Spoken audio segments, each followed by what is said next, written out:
Not knowing how you will pick up the pieces after a disaster can be an unsettling feeling. Let NEM Insurance help you plan for nature's unexpected rumbling. With our homeowners insurance and content insurance packages, we have what it takes to give you peace of mind in any catastrophe. NEM is the insurance company that you can trust to protect you and the ones you love. Put us at the center of your disaster preparedness plan. NEM, your security is our best policy. The Jamaica Defence Force serves a number of vital functions. We defend Jamaica against internal and external security threats while securing our waters, fisheries, and maritime domain. We provide search and rescue and casualty evacuation services.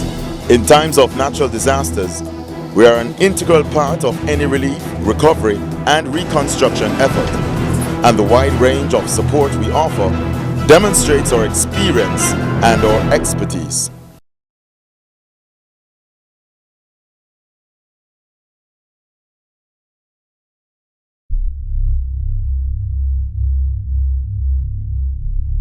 On January 12, 2010, 230,000 people in Haiti lost their lives in about 90 seconds. A magnitude 7.0 earthquake rocked the capital of Port-au-Prince, Haiti, leaving a trail of death and desolation of phenomenal proportions.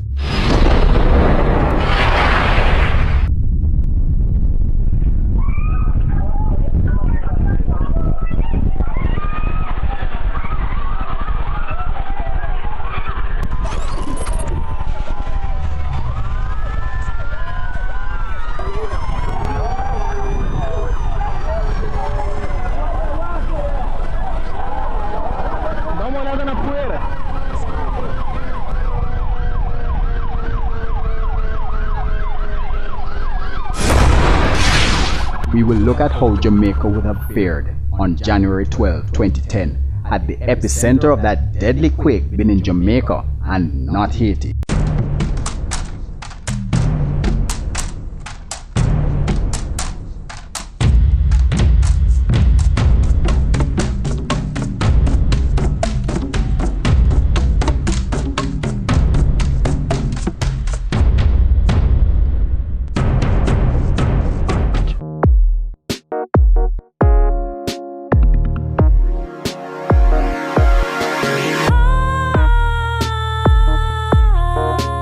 The epicenter of the Haiti quake was located along the Enriquillo Plantain Garden Fault System, which forms the southern boundary of the Gonave microplate. The Enriquillo Plantain Garden Fault stretches from Hispaniola to Jamaica.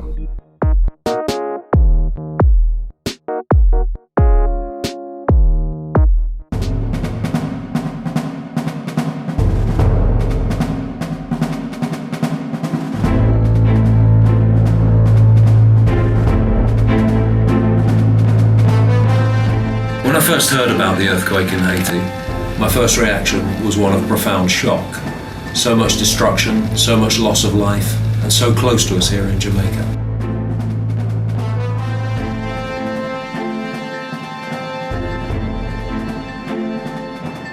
Consider the following.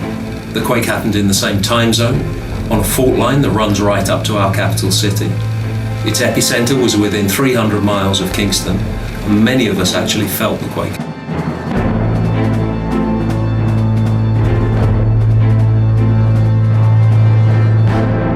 The general insurance industry is directly impacted by the fallout of the occurrence of natural disasters. Insurance was created for the very purpose of indemnifying persons from losses resulting from natural disasters.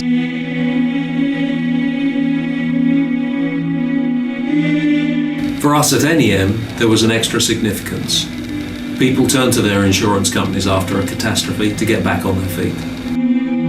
We have to be sure that we can pay our claims, and to be able to pay those claims after a catastrophe, we must have adequate reinsurance. What many people don't realize about reinsurance is that it's finite and it's expensive. If you buy too little, you risk not being able to pay your claims. If you buy too much, you can make insurance unaffordable for your customers. So we had to know, Could our reinsurance program have coped if it had been Jamaica instead of Haiti? The best way for us to find out, without actually living through a devastating earthquake, was to commission a study. So we asked the guys at Mona Geoinformatics and the earthquake unit at UE to build us a model that moved the earthquake along the fault line to the worst possible position for Jamaica, and to tell us what would have happened if it had in fact been Jamaica instead of Haiti. The model was commissioned to exactly replicate the vital statistics of the Haiti earthquake, the focal depth and the magnitude of the earthquake. It was then just a matter of locating where to put this earthquake in Jamaica. The same plant and garden fault runs from Jamaica to Haiti. We sought to place the epicenter of this Haiti and Jamaica earthquake as close as you can to the capital, Kingston.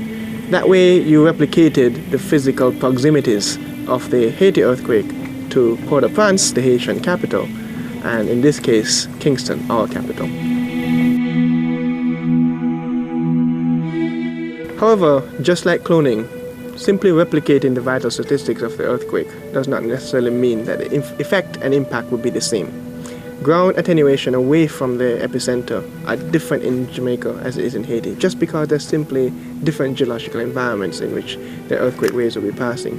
However, once it reaches the Ligonier Plain behind me, you start to get some serious damage, and that's what happened in 1907, that's what happened in 1692, that's what would happen if a Haiti in Jamaica would occur. Again, Port-au-Prince was not the epicenter of the Haitian earthquake, yet Port-au-Prince suffered the most damage. Again, in Haiti and Jamaica, Kingston would suffer the most damage. The highest frequency of earthquakes in Jamaica occur along the Plant and Garden Fault Zone in the eastern part of Jamaica. We use this zone as a means to model the effects of a January 10 earthquake occurring in Jamaica. At least a similar focal mechanism as the Haiti event occurring along this zone in Jamaica. We looked at all the historic events dating back from 1688 to the current time. We try to understand the geotechnical properties of the rocks in the area, the geophysical properties, how waves travel through the ground. So we try to use these models to develop the effects of an earthquake of this nature, the January 10 magnitude 7 event in Haiti occurring along the Plant and Garden Fault. From this event, we were able to determine how the waves would travel across the different parts of Jamaica. An event occurring along the Trinityville and Tully area of St. Thomas would generate serious intensities across this region and move laterally across the island. As we move further from Kingston, there's a diminishing in terms of the effects on the ground.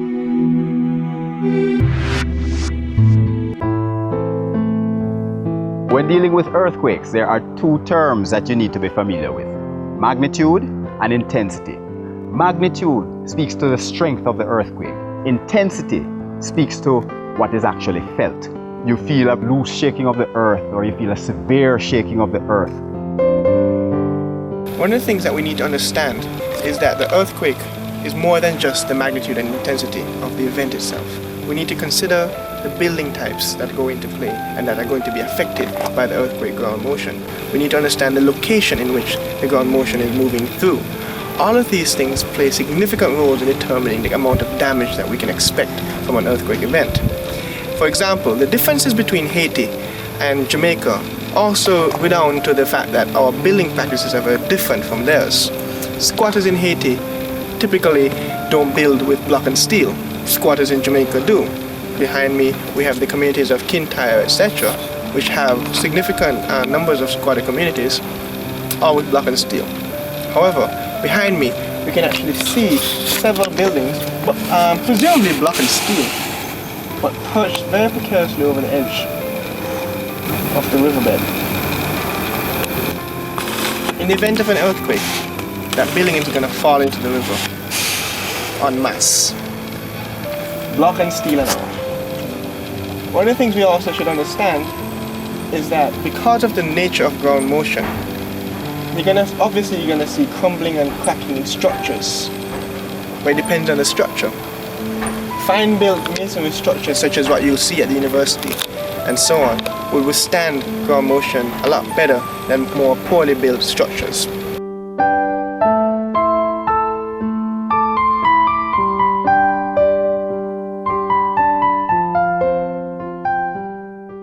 Not knowing how you will pick up the pieces after a disaster can be an unsettling feeling.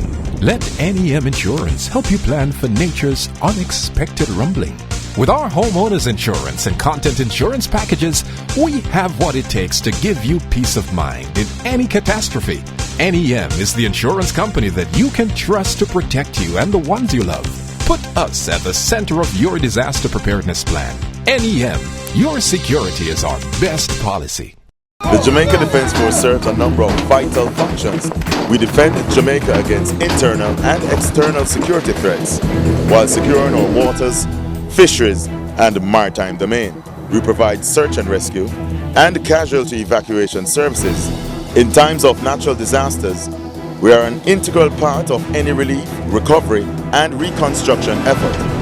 And the wide range of support we offer demonstrates our experience and our expertise.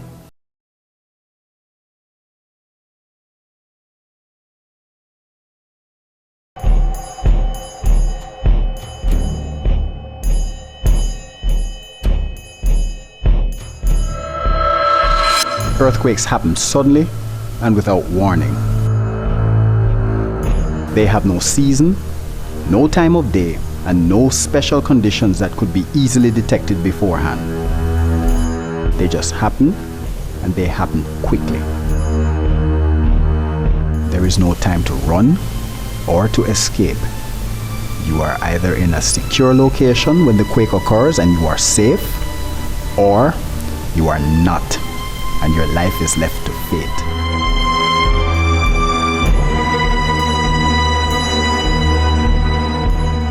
The 2010 Haiti earthquake had many different implications on Jamaican society, not least of which is the fact that it was so close to Jamaica. It really hit home.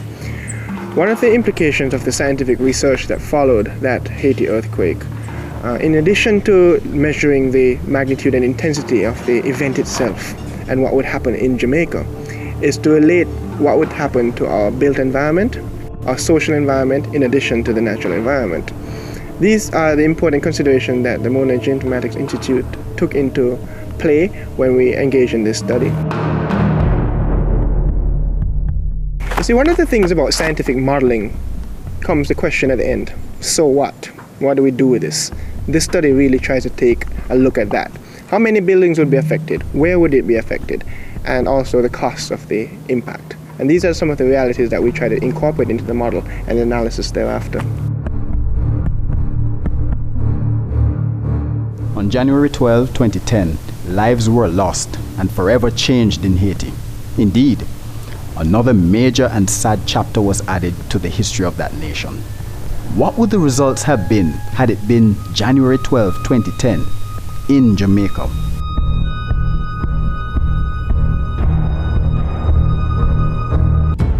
We've been talking about earthquakes, and we associate earthquake with faults. I mean, we know earthquakes really are caused by very large faults, but here we have a very small fault that shows you typically how rocks become displaced from each other and generate the forces that causes the earth more or less to move. So this is more or less a trend of that fault. We can see evidence of displaced rock layers, so it's not a continuous layer. We know these are more or less the same units, but they are displaced. They're relatively moved or offset from each other. What we have here is a very small fault. It can be compared to the Haiti event of 2010. The only difference is just a matter of scale. In Haiti, you had large areas of landmass and rocks being displaced relative to each other. The effects of major earthquakes can cause serious destruction. I mean, the event in Haiti was felt in Jamaica. I mean, the strong magnitude event can also happen along the Plantain Garden Fault. This fault has been responsible for unleashing death and desolation across Jamaica.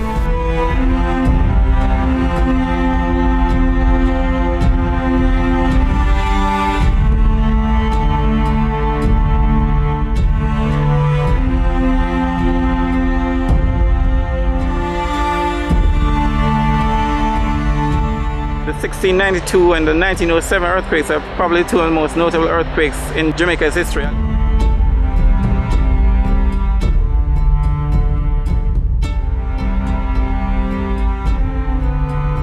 The epicenter has been associated with the northern boundary of the Wagwater Fault Zone.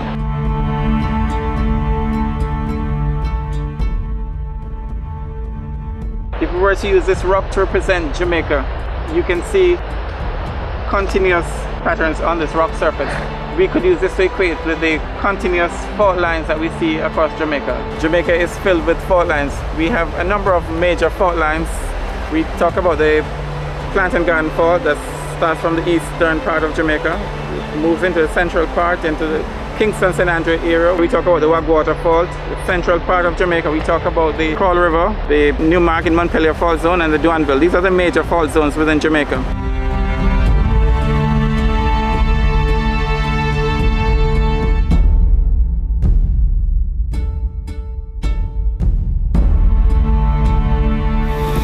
One of the things we need to remember is that faults are always around us. It doesn't necessarily need to be associated with an earthquake event. We're standing on the Ligonier Ridge right now, Jackson, and right below us is the Wagwater Fault, an active fault system. This would not have been associated with the Haiti earthquake, but it's still an active fault system. In the background we have Long Mountain, again a fault control hill, and all around us in front of us is the Ligonier Plain, upon which Kingston was developed.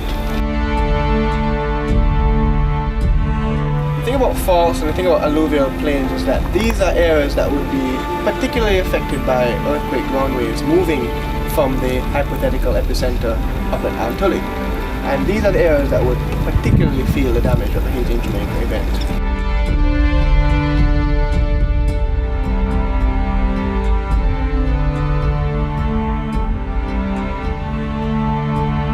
The Haiti quake lasted about 40 seconds.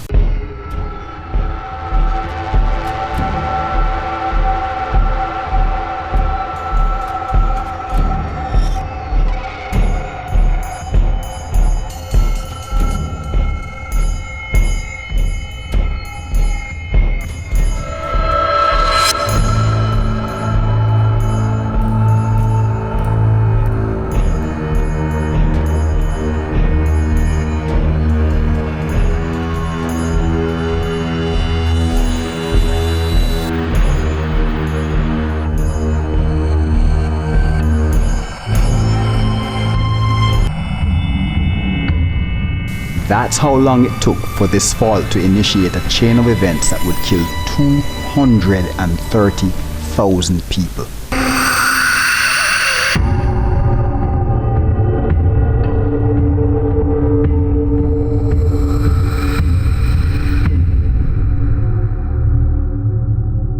An event similar to the event in Haiti, a bit of magnitude 7, similar depth. We looked at the intensities across different parts of the island. From this event, we'd see strong intensities, like intensity 10 in Kingston and Port Antonio, Morant Bay. These are areas where we'd expect serious ground shaking, serious damages to buildings, major landslides. As we move away from Kingston, or much more distant from the event, we see a diminishing intensity. Spanish Town, probably we might see an intensity of 8. Montego Bay, we probably have an intensity of 5. Based on the models, this is the kind of intensity that we see across the island. Strong intensities around the epicenter, and as you move laterally from the epicenter, we have, minimal amount of shaking.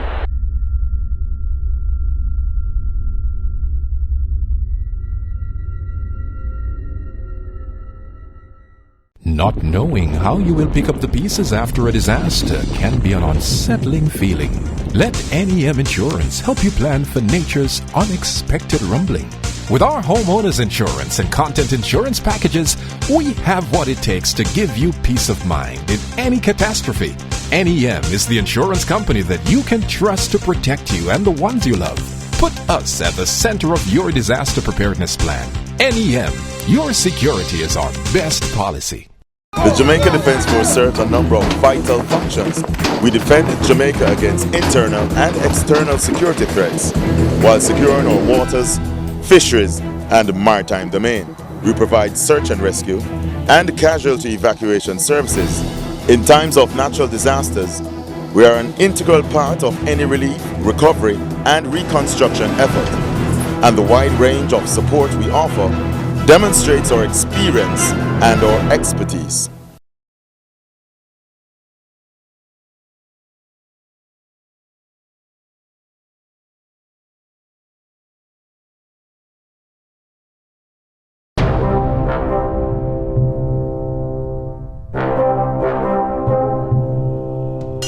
With the best of plans, the actual experience is sometimes beyond the imagination.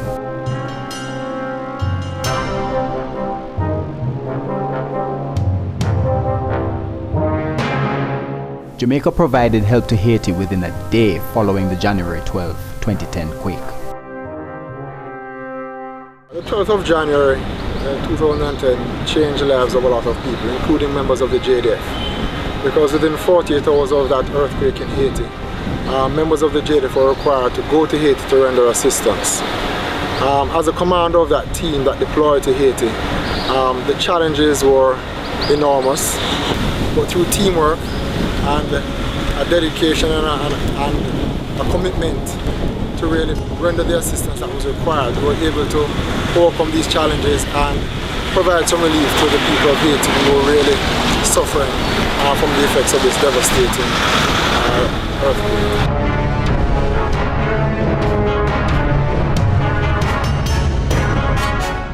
I had been working with Haiti for some years now. I'd visited Haiti before, so apart from having a knowledge of Haiti off the ground and working with the people in Haiti, I also speak French. So I was translating, but also leading the outreach programs that we started in the first couple of weeks after we arrived.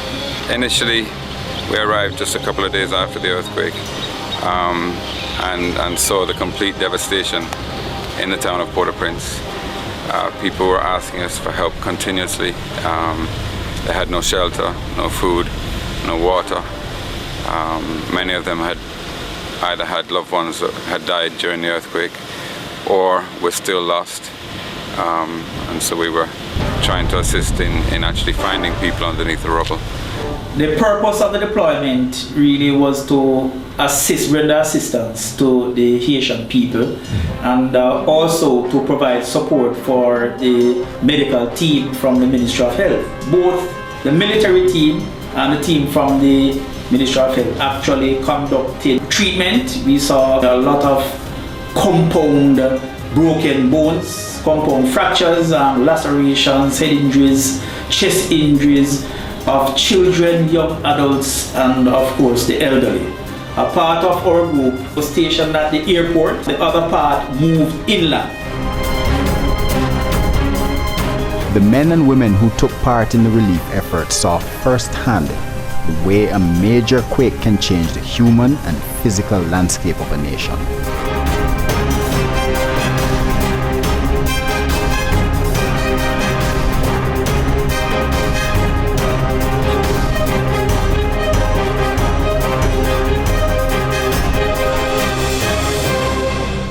The thing that stood out most in my mind from Haiti was the magnitude of destruction, how the multi-story buildings literally pancaked, like floor to floor on top of each other. Just regular buildings just literally falling over. Walls just fall over in one piece. Along with that were the destruction of the roads themselves. You could actually see the roads split, like distinct openings in the middle of the roads in some areas. But the most devastating parts were the multi-story buildings that literally each floor just fell on top of each other. And imagining that those buildings were occupied at the time, you can just imagine that they were the persons who were trapped there can be deemed dead. My first view of Haiti was via aircraft. When I was getting to Haiti, I could see the mass destruction that has taken place. And I could also see a lot of buildings demolished and a lot of people walking on the road.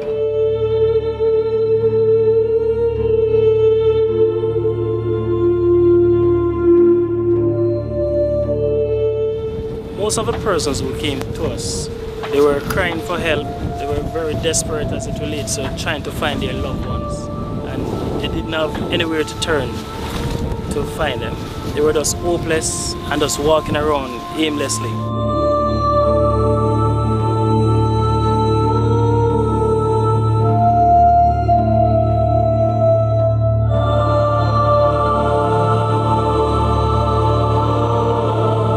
Listening to persons asking for help and they're crying, that was really, really touching to know that you're there to help them, but at the same time, you can't help them to the point where you can recover their loved ones.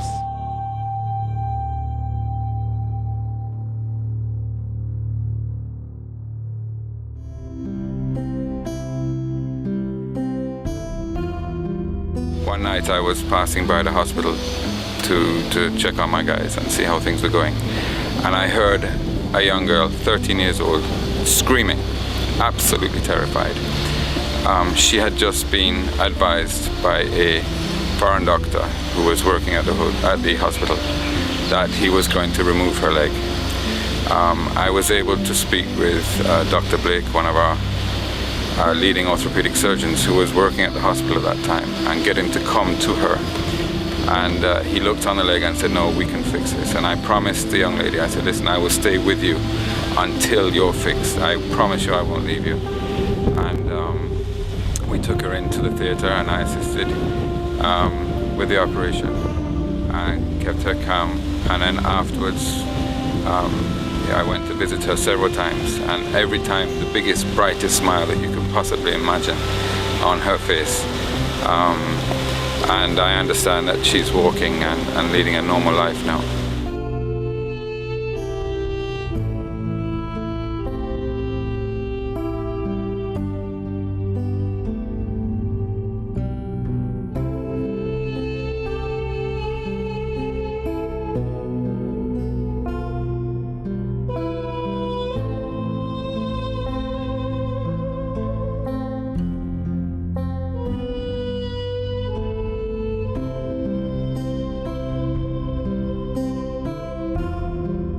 I had the task to actually assist in the repatriation of 2 members of CARICOM that were a part of the Eastern Caribbean Civil Aviation Authority that went for a conference, and they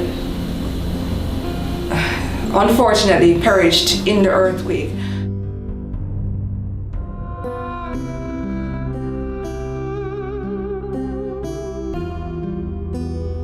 Just having to go to the hotel, to the site, and see the devastation that was there. I mean, 5 weeks later, you could still smell the dead bodies that were trapped under there. Some of them have not or yet to be recovered. Just going through the personal effects and actually seeing the bodies. I actually had to be there at one of the autopsies and just to assist with the identification of the bodies, repatriation of his personal effects, and also trying to attend to basically his last affairs and lays with his family members. That really what struck me, to the fact that you can go to a foreign country and you had to deal with one of your own. So I mean, it makes you realize that much more, that I mean, that could have been you, that could have been me. I could have gone to a conference in Haiti and actually have been that person that perished in the earthquake. According to the Center for Research on the Epidemiology of Disasters, 2010 was the deadliest year in at least 2 decades. A United Nations report stated around 207 million people in total around the world were affected by natural disasters, including floods, quakes, and landslides.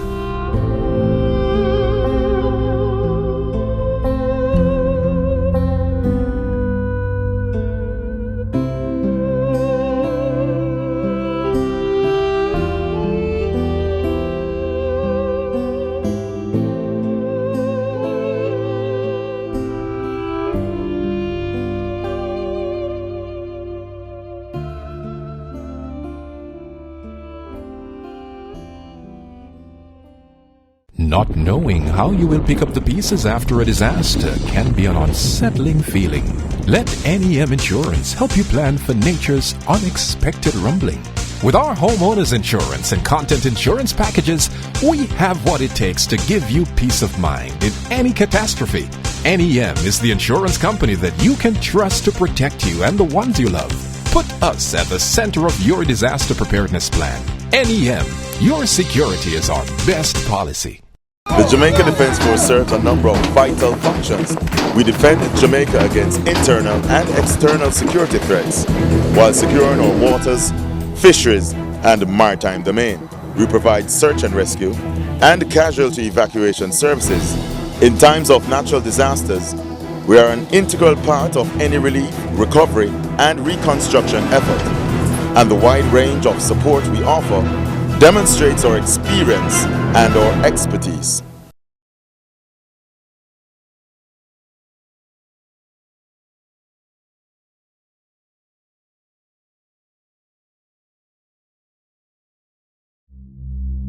Natural disasters have an economic cost to the countries that endure them. At a time of fragile global economic conditions, what might be the cost of a magnitude 7.0 earthquake to Jamaica? The entire group, we're just coming out of a recession period, so a lot of resources don't abound.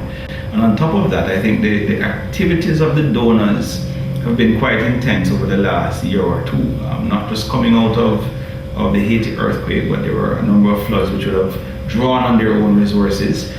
Then we had about 3 to 4 major seismic events in 2010 that would have also pulled on the resources, Haiti being a major draw on global funding. And coming into 2011, we had 2 of our major donors to global aid, Japan and New Zealand, who were affected by significant earthquakes, tsunamis, and so forth. So I think that is going to really make it difficult as we go forward in the future for there to be this massive outpouring of aid. We do understand that once it's a global event, that our partners in the US or in Japan, wherever, will try to lend some assistance. But I think it's not going to be as significant as it could have been had there not been this series of events over the last 2 years. This is why, as an organization, we promote risk reduction. It's important that we begin to look at taking necessary steps to minimize the risk of losses, major losses, certainly to our economic and productive sectors. Portmore did not experience any significant damage from the 1907 earthquake event that devastated Kingston because Portmore was not developed at that time. Since then, however, Portmore has grown into a sizable community, larger than the population of Barbados, and this area is at particular risk, potentially.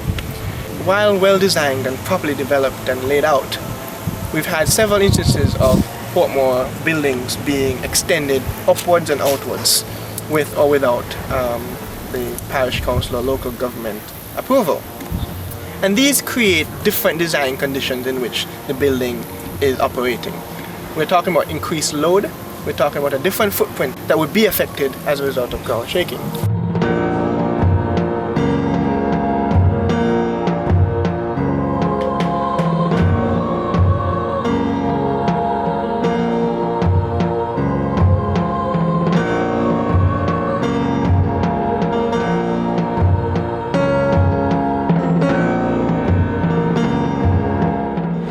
The airfield in Upper Camp is by and large suitable for most military short takeoff and landing aircraft. This includes the C-130 Hercules transport aircraft, which are the primary sort of airlift platform used in delivering relief supplies to disaster-stricken areas.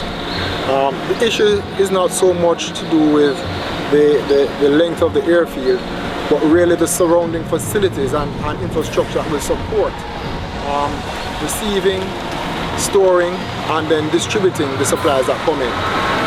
There is a reasonable amount of real estate in Upper Camp to facilitate that, but certainly for a disaster of the scale and magnitude of what's occurred in Haiti and the amount of relief supplies that came in, this should just be a preliminary point until other areas such as the Norman International Airport and others, perhaps in Montego Bay, and a few other aerodromes that we have around the island could be used as other staging areas. But certainly I think our facilities in our camp would be sufficient to start the relief process.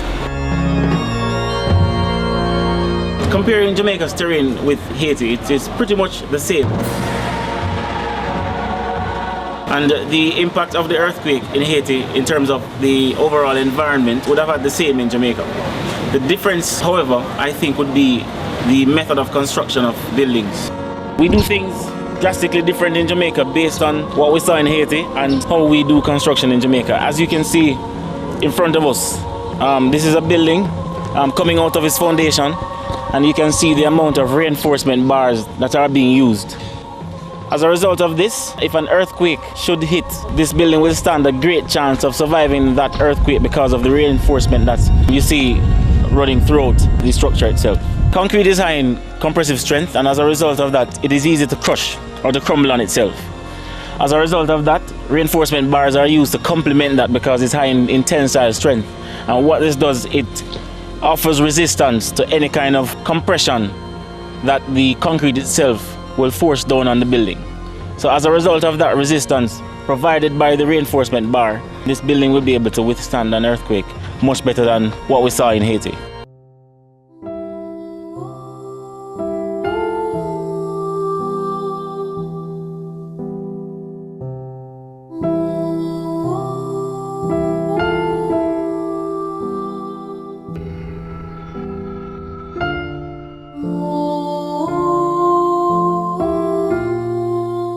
When you begin to look at the layout of Kingston and in particular Kingston and then to some degree St. Andrew, when you contemplate what could occur in terms of the density of the city and the respective vulnerabilities of the infrastructure, it's going to be difficult to find sites if you have access issues, if your roadways are blocked, if the bridges go down, landing in the city and dealing with either the pickup of medical evacuation operations or the bringing in of equipment. And it's something that we've looked at. It's going to be difficult to address given the fact that we have quite a number of expensive commercial infrastructure in place, and it's not something that you can pick up and replace anytime soon. I think what we have to begin to do is to use the opportunities that are available when we look at downtown Kingston and what's happening with a proposed renewal process to ensure that as we seek to rebuild Kingston, that we're building in the kind of buffer zone and space that will allow not just for the evacuation of the persons from the buildings, but also for the movement of the emergency services, the air wing landing sites, just as though you would have Heroes Park, Heroes Circle, which has enormous land spaces that can take a helicopter. We need to be looking at other spaces such as that adds a value of buffering and green spaces, but also serves as a space for emergency services to do mass casualty operations, to land the helicopter, to evacuate people into a safe site. So we need to be looking at that going forward, and it's something that we're putting forward as a policy.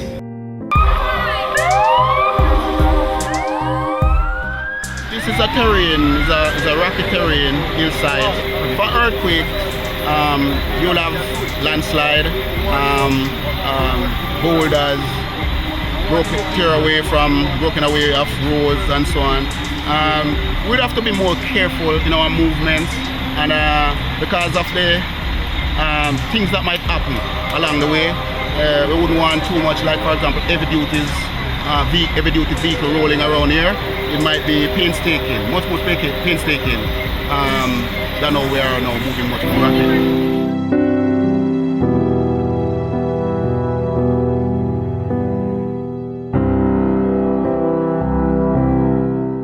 So what were our conclusions from all of this? Well, one of the key things that we wanted to know was how many of our insured buildings would have been damaged and how would that damage have translated into dollars of claims. The model told us that our reinsurance was more than adequate.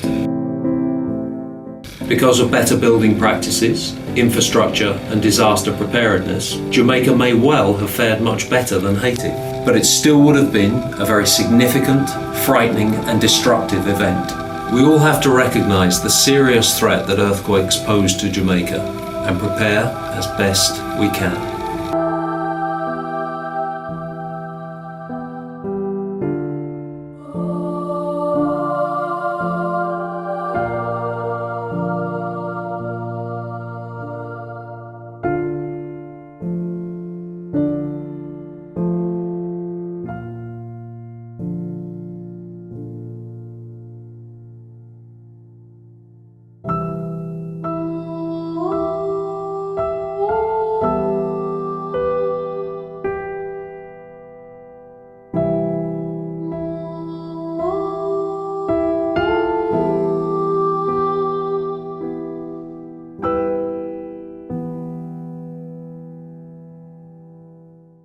Not knowing how you will pick up the pieces after a disaster can be an unsettling feeling.